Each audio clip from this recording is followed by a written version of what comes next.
જ્યારે બી આપણે કોઈ બી ફાઇટિંગ સ્ટાન્સમાં ઊભા હશું, ઇટ કુડ બી સાઉથ પો ઓર ઓર્થોડોક્સ, મારા હાથ અહીંયા રહેશે, મારું બેલેન્સ સેન્ટરમાં રહેશે. I am not going to tilt forward, હું આગળ ઝૂકું નહીં આવી રીતે, અને ના હું પાછળ જઈશ આવી રીતે. I have to balance my centre of body in centre, like this.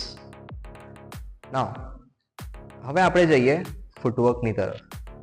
જ્યારે બી હું મારા ફાઇટિંગ સ્ટાન્સમાં ઊભો છું, મારી chin tucked in, if I want to move forward, મારે આગળ આવવું છે, તો મારો આગળનો પગ પહેલાં આગળ જશે લાઈક ધીસ, એન્ડ પાછળનો પગ ફોલો કરશે અહીંયા.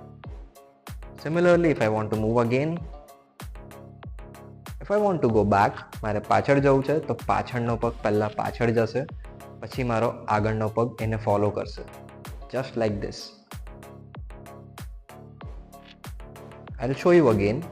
મારે આગળ આવવું છે, આગળનો પગ પહેલાં, પાછળનો પગ એને ફોલો કરશે, જસ્ટ લાઈક ધીસ. હું પાછળ જઈશ, એક્ઝેક્ટલી.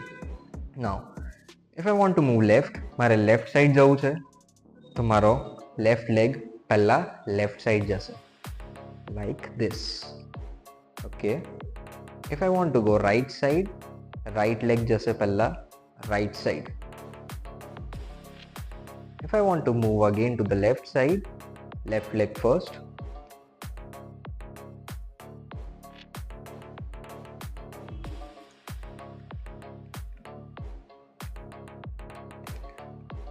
મને મારા પગ ક્રોસ નથી કરવાના કોઈ બી સિચ્યુએશન હોય.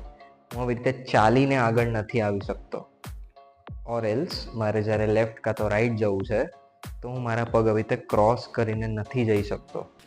હું પડી જઈશ, મને કોઈ બી પાડી શકે છે અગર મેં આવી રીતે ક્રોસ કરીને જઉં છું. આપણે આવી રીતે જ આગળ આવવાનું છે, પાછળ, left, right. Okay, I hope this point is clear. Now we will move to the punch part. There are 4 types of punch and I'm going to explain you in the next video.